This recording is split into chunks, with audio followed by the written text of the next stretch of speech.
Bueno, muchas gracias por la presentación. Con Luis nos repartimos y la verdad que logramos con el tiempo hacer una buena dupla. Él especializado en lo que es la investigación, causas judiciales, investigación de corrupción y demás. Y de mi parte el periodismo de análisis político y todo lo que es la rosca y la coyuntura de lo que nos pasa, ¿no? en los gobiernos locales, que ahí me va a interesar más preguntarle a ustedes cómo están acá en Bragado que contarles yo, ¿no? Que son los que tienen el día a día, el pulso. Justamente en esta profesión, lo que es el periodismo, uno va perdiendo amigos en realidad, ¿no? Cuando hablaba en las notas que nos hacían los colegas, decíamos que en el periodismo es como que la amistad es un valor que no se ve tan seguido, porque vos tenés a fuentes y tenés a entrevistados. Podés tener buena afinidad con uno o con algunos, pero si nos surgen datos, por ejemplo, como nos ha ocurrido varias veces, en donde ese uno o esos algunos están tocados por algo que no está muy claro y peleado con las leyes y las normas, y bueno, lo vamos a tener que decir, en los medios donde estemos, sea en la radio, sea en la gráfica, o sea en la televisión. Es ahí donde te vas perdiendo y vas tomando distancia de quienes creían que tenían a un pollito asegurado para que hable bien de vos, ¿no? Eso es lo que vemos, ¿no? Desde hace varios años a esta parte, y a diferencia de lo que existe, por ejemplo, en otros países, como es Estados Unidos, donde los grandes medios tienen una línea editorial basada en una postura política con algunos de los dos partidos mayoritarios, ¿no? Como son los republicanos y los demócratas. Aquí se ve distinto, porque la postura en ese sentido es a lo mejor un poco más auténtica, un poco más genuina, un poco más ideológica. Acá te define el sobre, ¿no? Para qué lado estás. Y eso lo podemos ver en los grandes medios del multimedios, por ejemplo, oficialista, ¿no? ¿Quién te define? Hay periodistas y colegas, que yo no sé ni siquiera, Luis, si le podemos llamar periodistas, donde están burda y asqueante a veces alguna postura sobre un hecho tan claro de chocar con la realidad y el pensamiento mayoritario, o justamente cometiendo ilícitos que te salen a defender lo indefendible, ¿no? Uno pelea contra ese periodismo todos los días, pero no haciendo notas sobre el periodismo, sino trayendo la verdad sobre los hechos, que es lo que intentamos hacer. Y por supuesto que del otro lado de la vereda esta, donde está comprada este periodismo de la actualidad, te ubican en el otro extremo, ¿no? Cuando hablamos de la grieta, no es una grieta social, es una grieta en todo sentido. Pasa incluso en algunas familias, ¿no? Que están divididas por la postura de apoyo o no apoyo a tal sector, a tal partido o a tal gobernante. Eso ocurre también justamente en los medios. Nos divertimos a veces en Radio Rivadavia porque cruzando un patio están las instalaciones de una emisora que es oficialista, con colegas que son muy oficialistas, ¿no? Le decimos la Alemania del Este, ¿no? Y como que estamos cruzando todavía el muro. Tenemos el muro ahí en ese patio que ahora ya es como que producto de chanza, ¿no? ¿Quién utiliza la parrilla? Mirá, tenemos una parrilla en ese patio. ¿Quién usa la parrilla? ¿Están los extranjeros o algunos de los nuestros? Se puede llegar a tener una sana convivencia si es que se adecúan algunas reglas de respeto entre los colegas. Pero por supuesto que molesta, siempre molesta, ustedes lo comprobarán cada vez que ven o miran alguna noticia. Es un buen ejercicio, ¿no? Leer noticias de todos los medios, ¿no? Tanto oficialistas, independientes u opositores, porque hay de todo en este rubro, como es el periodismo. Es interesante verlo para saber cómo son las posturas y las bajadas de línea ideológicas en cada uno, ¿no? Para dónde apuntan. Hay algunos nombres que ya están muy reconocidos, ¿no? Siempre recordamos a los ilustres Víctor Hugo Morales o el Gato Silvestre o Pablo Dugan. Siempre recordamos a alguno que ya tiene una postura muy marcada y una militancia muy definida por un sector, ¿no? Ahí es donde nos preguntamos, bueno, ¿cuál es nuestro rol? Y está bueno que ese espejo nos mire en la cotidianeidad como para tratar de revisar nuestras propias acciones. Bueno, creo que es una introducción un poco larga sobre mi opinión, por lo menos, sobre el periodismo actual. Luis. Gracias, Ricardo. Gracias por la invitación. Gracias a todos por venir. ¿Me escuchan bien o más fuerte? ¿Sí? ¿Se escucha bien? ¿Se escucha? Porque es una invitación que surge de la Unión Cívica Radical, precisamente para instalar el debate sobre los medios. Así que bueno, añado esto y agradezco también que después va a haber un agasajo para el periodismo y para ustedes, que los vamos a contar como invitados especiales para que también sigamos charlando entre nosotros el rol del periodismo. Bueno, muchas gracias. Bueno, ¿qué es el periodismo? La verdad que analizar qué es el periodismo, no sé si es tan relevante porque cada uno consume al periodista, al medio de comunicación, que coincide con sus visiones del mundo, su ideología previamente a consumir eso, ¿no? Por lo general uno escucha al periodista que piensa más o menos como uno. Ahora, las opiniones, como suele decir Jonathan Vial, en eso tiene absolutamente razón, las opiniones son libres, cada uno puede opinar y decir lo que quiera. Ahora, los hechos son sagrados. Y eso que decía Ricardo es cierto, hay un periodismo que no es periodismo, que es propaganda y que en los últimos tiempos, yo diría desde la crisis con el campo, se ha notado muchísimo y que se ha dividido a la sociedad y se ha dividido los medios de comunicación y el periodismo, además de depender de la pauta publicitaria oficial, que esa es una discusión que no es tan relevante en este momento, pero está dedicado a destruir al otro periodismo llamado profesional o periodismo de los grandes medios, como lo llama ese otro periodismo, ¿no? ¿Y de qué manera se destruyen esas noticias? Bueno, armando noticias falsas, armando causas judiciales, armando causas espejo. O sea, si tuviste la causa Cuadernos, tenés que inventar una causa similar del otro lado. Causa Peaje, por ejemplo, que después en la justicia no avanzó. Si tuviste la causa del espionaje de Milán y de Estiuso, tenés que inventar la causa del espionaje M, que tiene algunas cosas que sí son para investigar, obviamente, todos los hechos hay que investigarlos. Ahora, están fogoneados en muchos casos desde ese otro periodismo, que es el que yo llamo propaganda, con muchas mentiras y además con un proyecto político detrás, que del otro lado no existe. El proyecto político detrás que está en ese periodismo es el regreso en su momento al poder de Cristina Fernández de Kirchner y ahora intentar que Alberto, Cristina o quien sea sigan el poder y destruir a la oposición. Es un proyecto político en el que uno de los dueños de esos medios es alguien que es socio de ellos, de Cristina y de Alberto, como es Cristóbal López. Por lo tanto, ya no puede haber, a los periodistas que están en ese medio no tienen la libertad de expresión. No la tienen porque no podrían trabajar, sino no solo pasa por el sobre o por la plata, pasa por una cuestión de supervivencia laboral. No podría trabajar un periodista en C5N si criticase a Alberto o a Cristina por una razón obvia. El dueño del medio, o en TV Pública, o en el medio que te parezca, el dueño de ese medio es socio de los gobernantes actuales. Alberto Fernández tuvo de cliente a Cristóbal López. Alberto Fernández, cuando se investigaba la causa Cuadernos, iba a visitar al fiscal y al juez Bonadío y al fiscal Stornelli para felicitarlos por la causa Cuadernos y después llevaba esa información al penal de Ezeiza y se la daba a sus futuros clientes en aquel momento, Fabián de Sousa y Cristóbal López. Entonces ahí la objetividad periodística no puede existir. Ojo, el periodismo del otro lado también hay un montón de críticas para hacerle, también puede equivocarse, también puede caer en operaciones, también le pueden vender pescado podrido, también puede terminar haciendo propaganda para tal o cual dirigente de la oposición. Y también puede tener intereses económicos, desde ya. Hay que tratar de ser lo más independiente que se puede. La independencia absoluta en un medio masivo de comunicación no puede existir porque el medio masivo tiene intereses.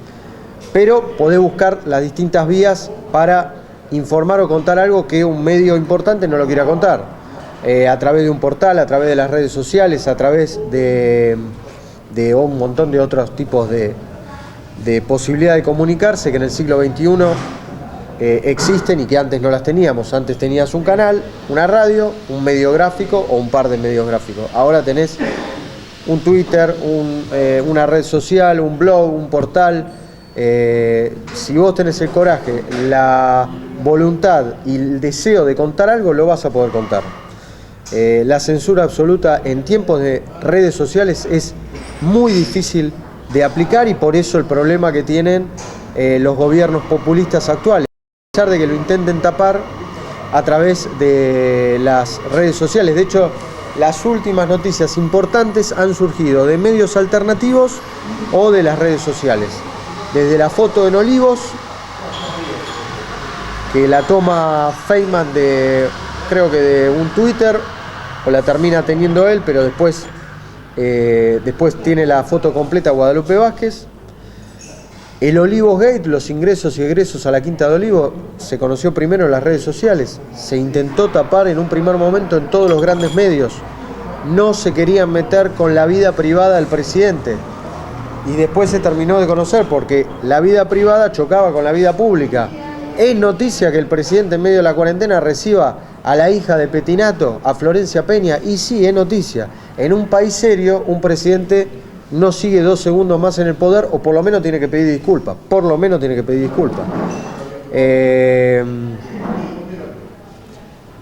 medio de la cuarentena, cuando había el 80% de los medios de comunicación y el 70-60% de la sociedad creían que Alberto nos estaba salvando la vida y nos estaba cuidando, te enteraste en las redes sociales y en portales alternativos como humildemente Periodismo y Punto, los hechos de violencia institucional en el norte argentino, lo que pasaba en Tucumán, lo que pasaba en Chaco, Formosa, y después los medios más importantes se subieron porque evidentemente era importante y se había terminado esa luna de miel con el gobierno de Alberto Fernández, que existió en base a distintos intereses que también tienen que ver con lo económico, porque lamentablemente en un país en el que la actividad privada es cada vez más chica y cada vez todo depende más del Estado, en el periodismo y en los medios también hay una dependencia del Estado por la famosa pauta publicitaria estatal, que es la más jugosa, la más importante y que condiciona lamentablemente. Yo hace poco, por un informe, no sé si lo vieron en la cornisa, de la plata que gastaban en estacionamiento los funcionarios, sobre todo nos centramos en Victoria Donda, en el INADI, que no pagaban las multas y que le pagamos el estacionamiento a los funcionarios del INADI y de un montón de otras dependencias del Estado. Hubo presiones. Y vos decís, che, pero estás en La Nación. Hubo presiones, llaman, quieren la desmentida. ¿Y cuál es la desmentida? A ver, si te equivocaste tiene que haber una desmentida. Ahora, si la desmentida es, me persiguen por ser mujer y por ser exitosa, que es la escuela de Mayra Mendoza, la escuela de Cristina, la escuela que acaba de decir Máximo Kirchner ayer, de las compañeras de la Cámpora, la verdad que no es desmentida. Me siento en un programa de televisión y digo, la verdad, las multas existieron.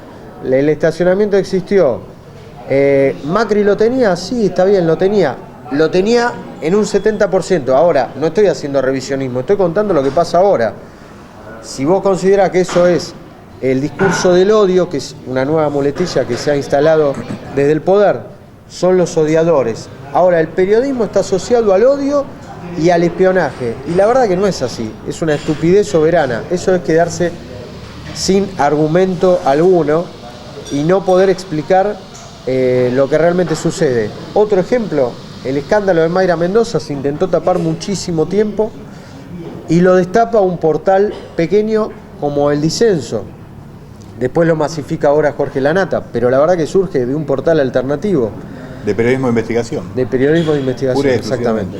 ¿Sí? Y hay una causa judicial, y lo mismo con lo del gasoducto. Acá me traje las declaraciones de Culfas.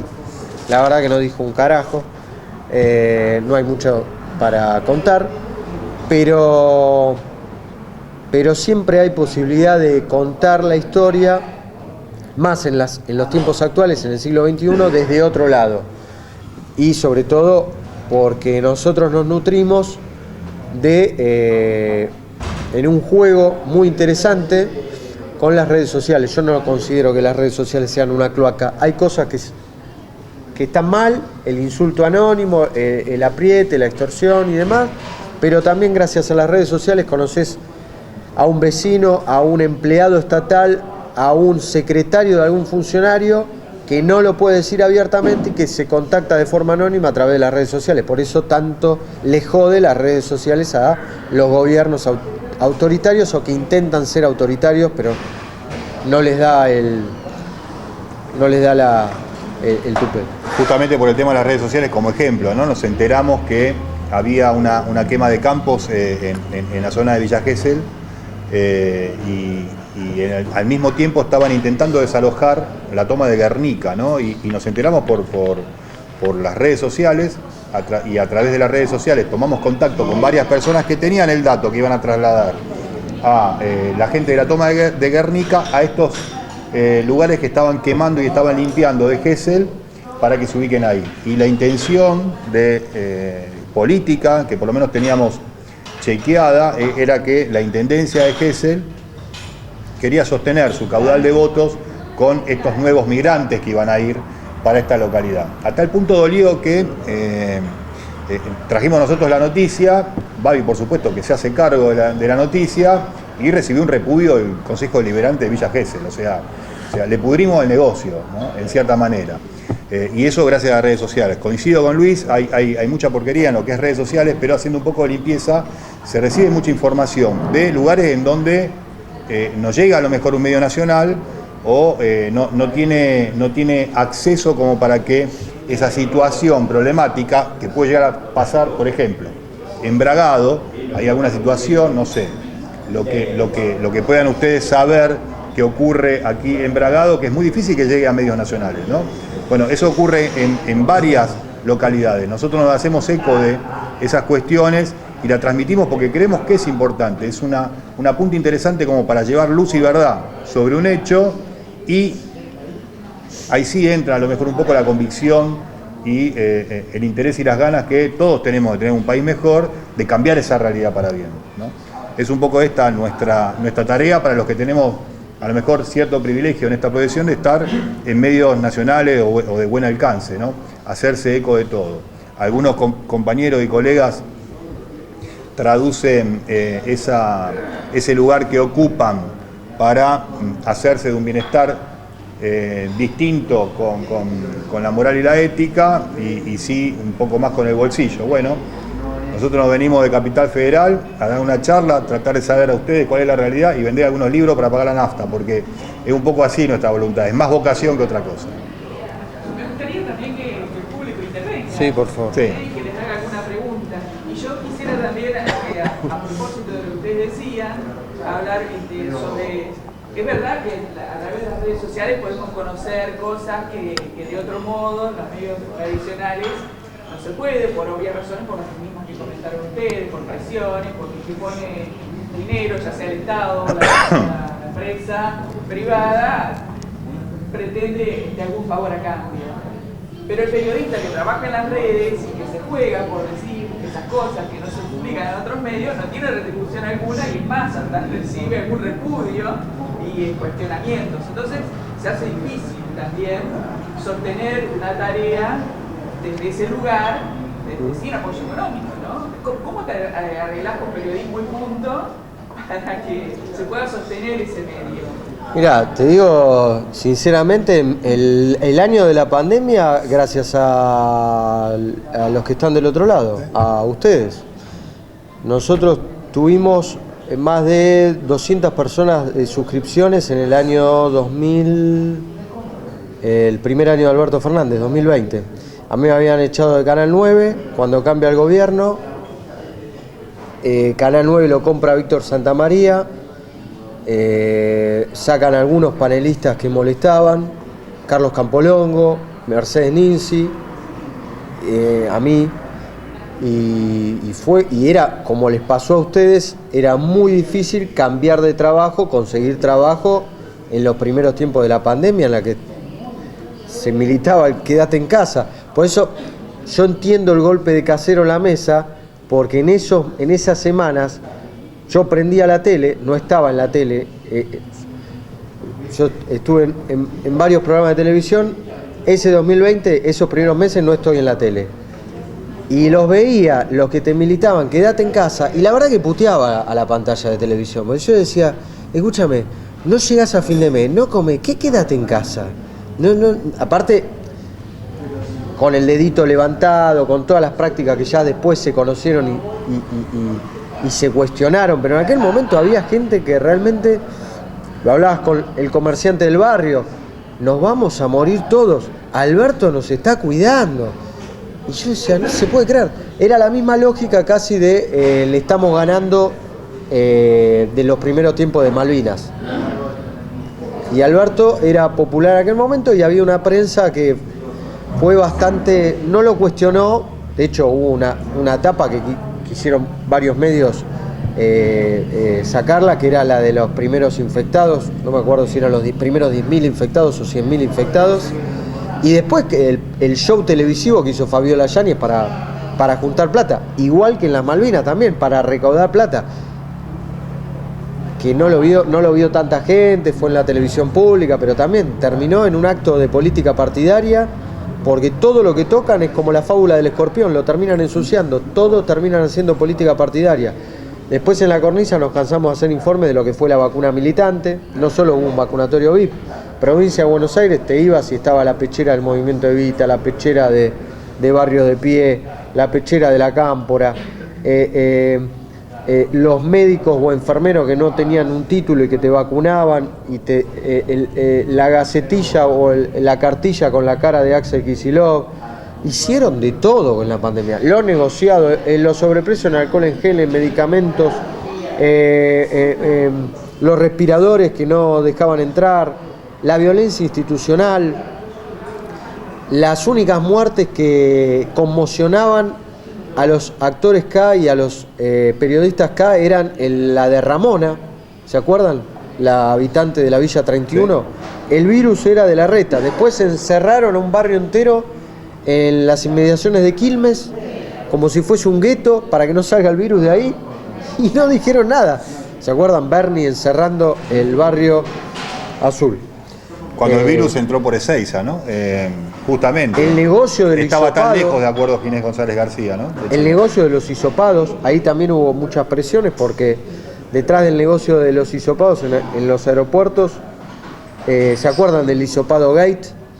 Que te hisopaban había que pagar, te daban el resultado en 15 segundos, y detrás de la firma era un monotributista casi sin experiencia, y estaba detrás el ex titular de Aguas Argentinas de la época de Daniel Scioli, una persona muy sinuosa que casi no tiene relevancia, no se le conoce la cara, que es un tal Guillermo Escarcela, y que estuvo en un montón de negocios durante el sciolismo y que volvió con ese negocio en los aeropuertos argentinos. Así que, y todas las cosas que todavía no se conocen y se han ocultado y que las conoce Ginés González García, Carla Bisotti, Nicolini, bueno, tráfico de influencias, los negociados con Rusia. A fines del 2020, déjame tirar el chivo de mi sitio web también, publicamos en ricardobenedetti.com, que la verdad me puse contento porque ya recibimos 500.000 visitas, también a pulmón, también sostenido por el aporte de los suscriptores, con aportes voluntarios, suscripciones mensuales y demás. Publicamos el informe que recibí sobre la vacuna Sputnik, algunas falencias en la producción, los puntos débiles que tenía la vacuna, y eso tomó gran relevancia, no solo en medios nacionales. Recuerdo que nos pedían informes sobre México y sobre algunos otros países que algunas notas, alguna entrevista di en su momento con esta vacuna que hoy el gobierno se olvidó, ¿no? Todos recuerdan ese relato épico de Víctor Hugo Morales cuando despegaba el avión a Moscú para ir a buscar las vacunas, cómo nos mienten en la cara, cómo nos transforman la cabeza y nos llevan a una final de fútbol cada vez que hay una gesta heroica nacional sobre un tema, nos quieren desviar y nos quieren tocar el corazón para que digamos gracias por algo que es la obligación del Estado, que es cubrirnos, por lo menos en este caso, con una vacuna que nos proteja sobre este virus. Esto es algo que conversamos con Luis y es lo que se va a venir, ¿no?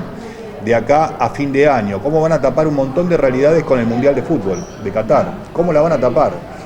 y encima tenemos una selección que está bien proyectada como para que tenga un buen papel, el trabajo que vamos a tener que hacer para mostrar estos hechos y estas realidades va a exigir el doble de esfuerzo que en una situación normal. Así que estos encuentros son muy positivos porque el cara a cara con la gente que tiene su vida y su contexto distinto a lo mejor al que uno vive y convive en los medios o en Capital, ¿no? Que es una gran metrópoli, nos alimenta a nosotros de distintas visiones como para poder aportar una opinión diferente cada vez que damos alguna noticia. Ellos, si quieren hacer preguntas. Si alguien quiere preguntar algo, seguro que hay un montón de gente inquieta que tiene preguntas. No, porque total es una charla. A ver, primero quiero agradecerle a Ricardo y a oyente, primero que soy periodista, ajeno a la política. Siempre, hasta que llegamos a la noche, la puerta de Río Rivadavia puede ser muy buena, pero ¿cómo salimos de esa zona de la grieta? Porque si bien yo valoro tremendamente que estén acá, también creo que eso me parece un mensaje de muchos de nosotros, que no somos, el caso es antimineristas, por supuesto, peronistas, antimineristas, pero tampoco somos a lo mejor tan macristas en el interior. Obvio. Entonces no somos ni lo uno ni lo otro. Da la sensación, una sensación, de que en el futuro, a esta realidad que ustedes describen, no está ni de un lado ni del otro lado. Hay mucha producción agropecuaria que aparece tapada, por un lado la hacen aparecer como un buco, por otro lado la panacea, pero no es ni lo uno ni lo otro. Pero me parece que la recuperación de la Argentina y salir de todo esto que ustedes plantean, como seguimos, todos somos argentinos, me parece que tirar mucho más al interior. Por eso le agradezco que esté acá, pero profundizar en ese periodismo que ustedes hacen, mirando mucho más el interior, que tiene mucho para dar, mucho para producir, que no produce porque no se lo deja, me parece que viene por ahí la cosa que para seguir abriendo mente, para seguir trabajando del interior, no digo de la agro-artesana, que la economía la genera de todos lados, que el interior generalmente es noticia cuando se mata un bebé, el interior es noticia cuando se corta un arbusto, el interior es noticia cuando no hay gasol, pero la verdadera causa es que el interior está produciendo un sector encerrado en la capital federal, que es lo que nosotros vemos, y se pelea, digamos, de una manera descarnada, cuando uno hay un interior de una Argentina, Santa Fe, Córdoba, que piensa, me parece que distinto a la pelea que tienen allá. Nada más, te agradezco por eso. Bueno, gracias. ¿Me permitís? Yo creo que la respuesta la tenés vos, ¿no? Como actor político, para saber cómo es que salimos. Nosotros contamos la realidad y podemos dar una opinión, ¿no? Y en esa opinión decimos con las mismas fórmulas, vamos a repetir los mismos errores y los mismos aciertos. ¿Y qué se puede salir si repetimos lo mismo, ¿no? Se repite, los contextos se repiten, las figuras se repiten, los personajes se repiten y las maniobras como para hacerse del poder también se repiten, ¿no? Eso es lo que vemos, es una constante en donde no hay algo disruptivo y diferente que asome, por lo menos dentro de lo que es mi especialidad en el periodismo, que es el análisis político, no se ve grandes cambios o propuestas diferenciadoras de lo que ya vivimos y de lo que ya tuvimos. Sí, una mayor conciencia sobre lo que puede llegar a necesitar el país, ¿no? Conciencia en el sentido de si entra tanto dinero, no podemos gastar más que ese dinero, o sea, transparentar el gasto público, resumir y simplificar las cuestiones impositivas. Hay algunas cuestiones que se instalaron como debate en la sociedad y eso no se veía, a lo mejor en otras elecciones, decime Luis si opinás a lo mejor distinto en esto, eso no se veía. Pero falta un poco todavía como para tratar de decir, bueno, este puede llegar a ser el camino. Hoy, por lo menos de este lado, de lo que hacemos como periodistas, yo por lo menos no lo tengo muy claro, que haya una salida en particular de la Argentina como para que tenga definitivamente un progreso hacia un país que sea medianamente justo para todos. No lo veo. No, y yo coincido con lo que vos decís. En el interior podemos ser anti-K y no ser macristas. El tema es que tampoco algún gobernador peronista en 2 años y medio del gobierno de Alberto Fernández se animó a romper o decirle algo a Cristina Fernández de Kirchner. Por lo tanto, Cristina sigue siendo la jugadora fundamental de un lado de la grieta, y del otro lado tampoco ha surgido un dirigente de la oposición fuerte que entierre la posibilidad de que Macri termine siendo el candidato de la oposición. Como no han tenido ni coraje, ni sapiencia, ni han logrado tener algo distinto que ofrecer, yo veo que la grieta no se terminó para nada. Está más viva que nunca. Más viva que nunca.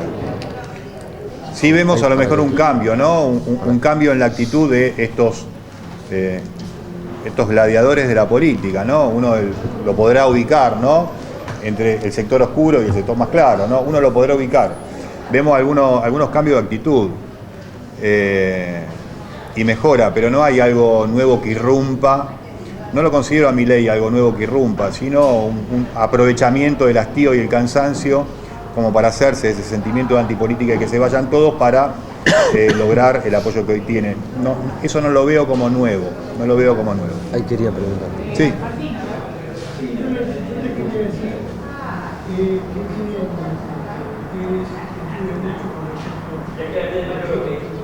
Con respecto al tema del gas. Porque acá ustedes, no sé si saben, que hace unos años atrás, en una plaza que pasa por la esquina del campo hicieron una planta de gas, una termoeléctrica. Tan mal hecha fue esa termoeléctrica, esa plaza, que costó la vida a una persona. No me costó la vida a mí, que estaba a 150 metros de capacidad. Claro. Ese me voy a recordar que fue un chico que trabajaba en la Valencia, una sopa local, en el siglo XI, que murió pasando una camioneta, un gas. ¿En qué año fue? Que voló, y le pegó la camioneta y murió en poco tiempo. ¿En qué año fue eso? El problema fue ahí que un operador, una máquina, rasgó al caño. Quizás fue también parte del error humano. No, fue honorable. Eso fue investigado y por Pedro y el ingeniero Antonio que hizo todo eso. Después de varias presiones y carteles, como dice acá el periodista, lograron ganar ese juicio a Camusa. En el 2008 estaban loteadas las licitaciones, ¿no? O sea, muy investigadas por Luis en este tema de obra pública y demás. Estaban loteadas, no eran muchos los que lo hacían.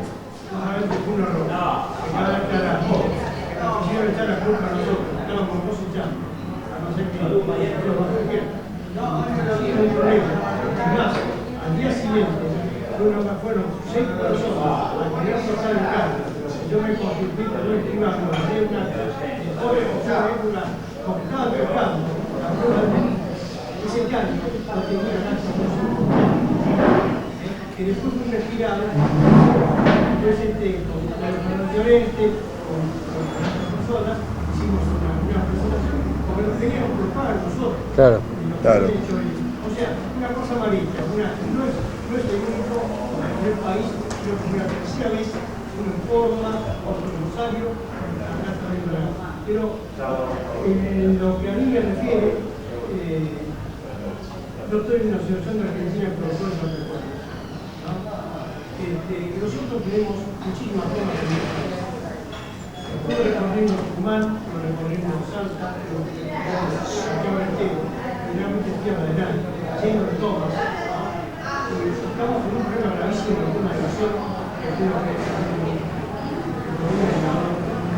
acaban de perder toneladas de limón que no pueden pasar para La zafra en Tucumán no la pueden transportar, no la pueden quitar como para transportar, digamos. Entonces, no sé si la grieta o cómo llamarlo, pero acá la cuestión es que la gente donde toca sale justo, porque donde toca sale justo, son para mí el antipatria, para mí la gente no tiene derecho a ningún tipo de derecho constitucional. El derecho es querer caminar por un país que lo único que hace es producir.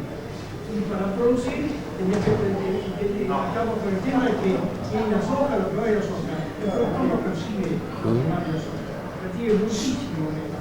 Y además tiene que pagar impuestos nacionales, provinciales y municipales, ¿no? Que son enormes. O sea, estamos casi en un 80%, pero somos el punto. Somos la basura, con una palabra, somos los hijos de puta. La tragedia que usted cuenta, bueno, hace 18 años, en el 2004, fue el último gran proyecto de un gasoducto que terminó en un mega escándalo. El gasoducto no se terminó, el gasoducto que unía Salta, Formosa, Chaco, y que después los caños se terminaron vendiendo acá en el conurbano bonaerense, en Quilmes, terminaron apareciendo, lo contó la Nata.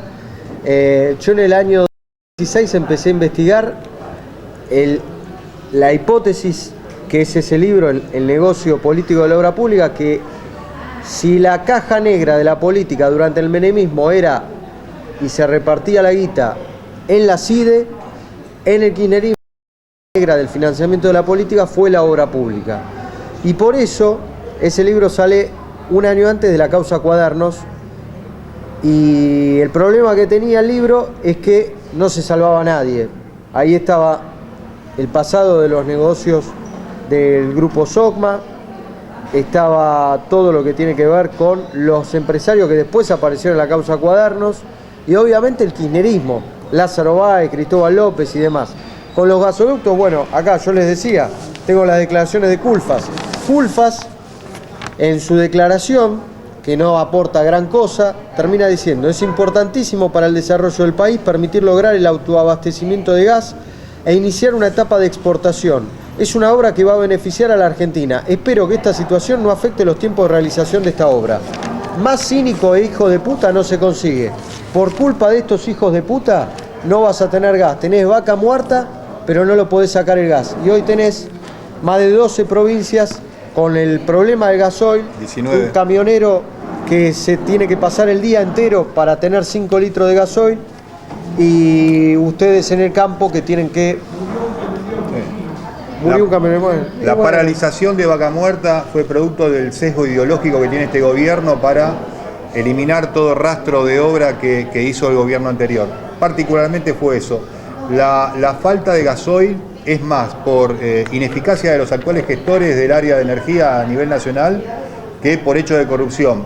El escándalo que saltó por la construcción de este gasoducto, Néstor Kirchner, encima el nombre del más corrupto que hemos tenido en la Argentina, fue por peleas para saber quién se queda con la tajada, ¿no?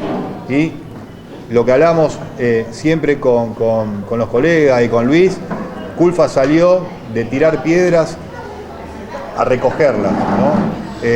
Con un agravante, que del lado de la oposición, Lilita Carrió incluso hizo declaraciones que ella no ve ni visualizó un hecho de corrupción en el tema de la construcción y el dar a licitación a Paolo Roca y Techín por el tema de la construcción de los caños, ¿no? O sea, es como que está convalidando un poco la retractación que hizo Culfas. Esto lo dijo esta semana. O sea, hay que tomar en cuenta todas las variables e informarse de los hechos como para poder hacer cada uno de nosotros, sin que tomemos como comprada la verdad de otro que nos está informando. Por eso siempre decimos, o sea, lo que nosotros planteamos en los medios, chequéenlo. Como puedan ustedes, chequéenlo. O sea, siempre es la mejor forma como para hacerse de una realidad un poco más objetiva.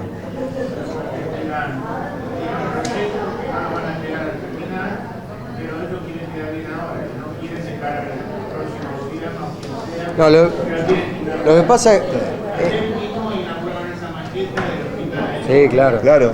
Lo que pasa es que este kirchnerismo, el cuarto kirchnerismo, el de Alberto Fernández, a diferencia de los otros que robaban y algo hacían, no hace nada, porque están todos peleados, porque son, además de corruptos o que intentan serlo, porque yo creo que en el gasoducto todavía no se llegó a consumar el hecho de corrupción,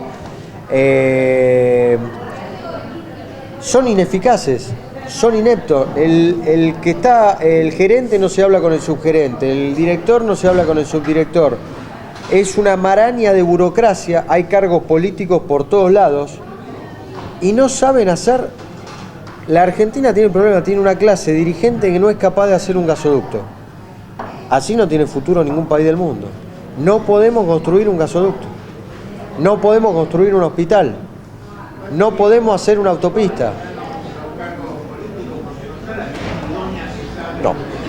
No está la gente idónea. Acá, No acá está. hay... Y la gente idónea, después de lo que fue la causa Cuadernos, hoy, y con razón, porque sabe que el que está arriba no es idóneo, la gente idónea no te quiere firmar un papel, porque sabe que el día de mañana va a tener que dar explicación en la justicia, porque no puede nadie poner la mano en el fuego por el otro, porque el que está arriba, el director, subdirector, en el área que se te ocurra del gobierno, está para hacer un negocio. Y Estaba es un viendo- problema. Por eso está paralizada la gestión pública en la actualidad. Lo único que funciona es el relato y el armado de causas para perseguir al que piensa distinto, al opositor. El relato es que durante los últimos partidos de fútbol viste la publicidad del gasoducto Néstor Kirchner, un gasoducto que no hicieron ni un centímetro. El relato es que ayer inauguró, como vos decís, una maqueta de un hospital que no se va a hacer, no se va a terminar. Y si se hace, va a ser una cáscara vacía, como es el hospital Néstor Carlos Kirchner en La Matanza, o como es el hospital de Lanús, que hicieron el homenaje a Evita con los vestidos de Evita y se cae a pedazos. Y no tienen medicamentos, son cáscaras vacías. Funciona como vacunatorio nada más. Funciona como vacunatorio. Nada más. ¿Querés que hagamos las últimas dos Sí. o tres? Sí, las últimas dos ya porque Ok. estamos seguramente... Yo un comentario que acá creo que hay algunos radicales. Uno de los, o mejor dicho, en la presidencia de Raúl Alfonsín se construyó un gasoducto importante, no sé, algunos están asintiendo con la cabeza, no hubo una sola denuncia de corrupción, y se construyó de punta a punta, se hizo, se terminó. Después, todos negociados vinieron. Es que hemos tenido una decadencia ética, me parece, de aquellos años ahora. En el periodismo se ha notado, digamos, ¿no? De cómo se trabajaba antes y cómo se trabaja en la actualidad. En algunas instituciones, yo recuerdo, perdón, que no soy la oradora, pero recuerdo en PAMI, por ejemplo. En PAMI, el funcionario que estaba a cargo estuvo muchísimos años, cuando comenzó la democracia, que fue Eduardo Bertovich, que era un periodista, y jamás militó políticamente, aunque había sido designado por el partido político. Había sido designado por el radicalismo, convocado por el radicalismo, pero nunca tuvo militancia partidaria. Lo podrán decir si alguna vez fue comité. No fue nunca, menos un acto, más que un simple ciudadano. Es que cuando tomás una función pública dejaste de tener militancia partidaria para trabajar Pero para todos, además, ¿no? O sea, nunca supe que lo convocaran, porque era amigo mío y nunca me dijo, me convocaron del partido para darme una instrucción. Entonces, eso era, digamos, una función como corresponde. Lo vi, lo puedo contar, cambió rotundamente. Hoy los funcionarios son nombrados políticamente, pasan las gestiones, pero lo nombró el peronismo, lo nombró el macrismo, lo nombró el kirchnerismo. Y responden a sus líderes políticos, no a los juzgados como yo soy hoy, como son algunos de los candidatos. No es lo mismo que pasó en los años de la vuelta a la democracia. Así tenía que ser, pero se fue degradando. Bueno, las dos últimas preguntas dijeron, a ver quién. hola. Sí, ¿qué tal?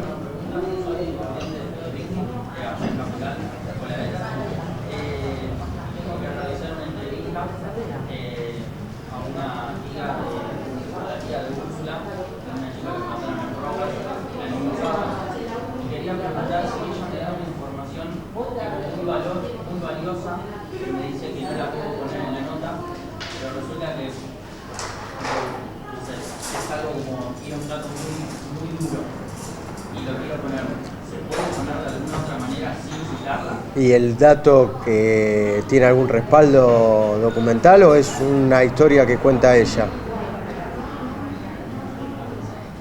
¿Es una vivencia de ella o tenés alguna prueba como por otro lado que se puede validar?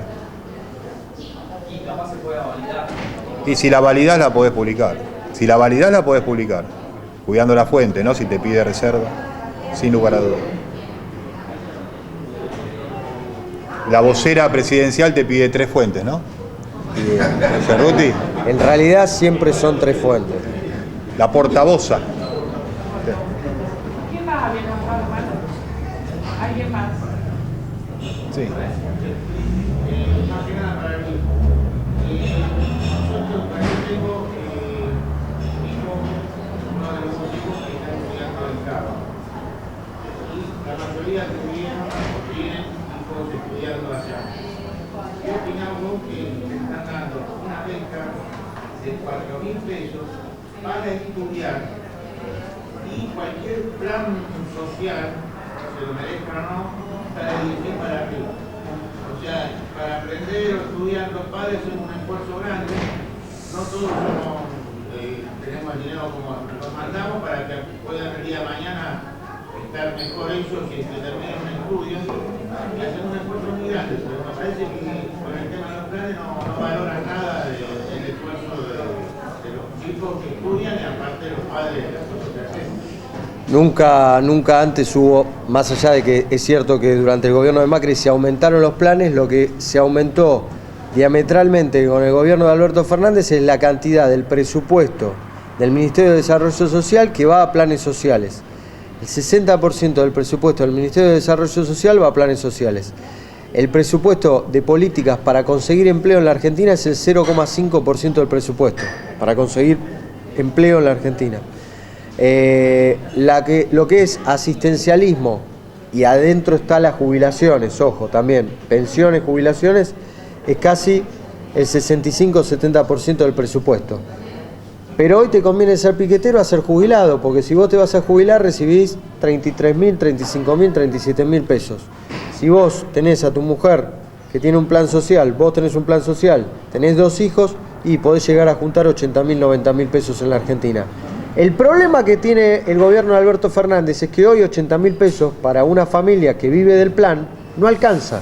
Por eso se abrió un grifo que nadie se anima a cerrarlo, que es que todos salen perdiendo, porque yo los invito a ver mañana en La Cornisa, hay un informe que tiene que ver con esto, que por primera vez ves a un tipo cómo extorsionan y se quedan con parte de los planes sociales para hacer política partidaria. Y entonces, el que gana 40.000 pesos en planes, tiene que pagar un porcentaje muy elevado, o sea, toda esa plata no le va. Por eso no hay contraprestación posible, porque vos estás pidiéndole a alguien laburar por 20.000 pesos, que no te va a laburar. El único laburo que les dan a cambio es ir a una marcha. Entonces está todo mal, está todo podrido. No puede ser que el incentivo para estudiar sean 4.000 pesos, como vos decís, y el incentivo para ir a una marcha, 3, 4 marchas por mes, son 20.000 pesos. Está todo podrido, está todo mal. Eso hay que cambiarlo de cuajo. Eso ya es política que yo no sé.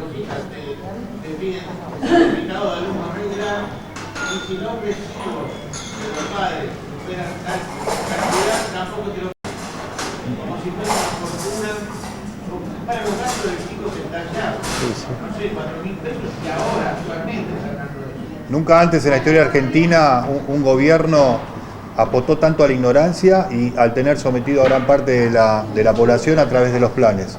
Nunca antes. Mañana en Rivadavia, en el programa que conducimos con Luis en Por las Buenas, vamos a hacer una entrevista a Teresa, que coordina un merendero de una zona olvidada del mundo en San Miguel, donde ella me contaba cuando la visité que los chicos, los jóvenes, la costumbre entre ellos era no ir al colegio, estaba mal visto ir al colegio, ¿no? Eso inculcado incluso desde generaciones de padres, abuelos, tíos, sostenidos y viviendo solamente del plan que el Estado te da. Nunca antes se vio en la Argentina esto. Por eso es importante sembrar conciencia y trabajar estos temas haciéndolos públicos para que se tome una conciencia distinta. Es la diferencia de aquel mismo doctor a esta, ¿no? ¿Viste? Tremenda. Sí.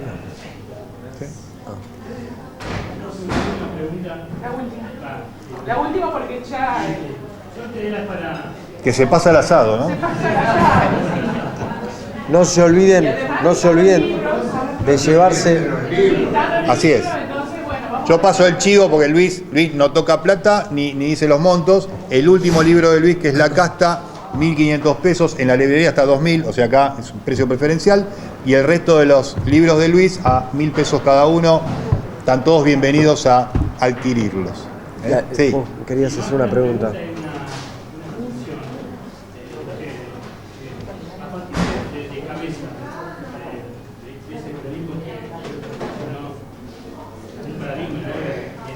Hoy eso no se podría hacer. Hoy eso no se podría hacer. Hoy imagínate que un periodista con un camarógrafo están esperando en la puerta de su casa a un empresario a las 24 horas del día. No dura un segundo. Te aparece una operación que es espionaje, que es imposible. ¿Lo vieron en el documental en Netflix? Es imposible. Y además porque hay una precarización laboral absoluta. Un periodista para llegar a fin de mes tiene que tener 10 trabajos. Un periodista para llegar a fin de mes, si es honesto y trabaja bien, ¿no? Si es honesto, tiene que tener 10 trabajos. No hay carrera de la producción periodística. Faltan ideas, falta ingenio. Y vos, fíjate lo que es la revista Noticias en los 90 y lo que es la revista Noticias ahora. Es una revista militar. Perdón si te interrumpí la pregunta.